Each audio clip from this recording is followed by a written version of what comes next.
Hey guys, in this video I will tell you how you can make a group chat in Snapchat. So for this, first of all open your Snapchat application and then friends tap on chat option.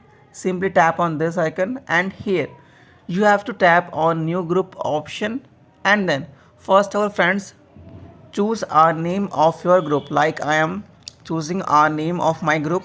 Then friends select that friends which you want to add in your group. Simply select all that friends and then tap on chat with group option.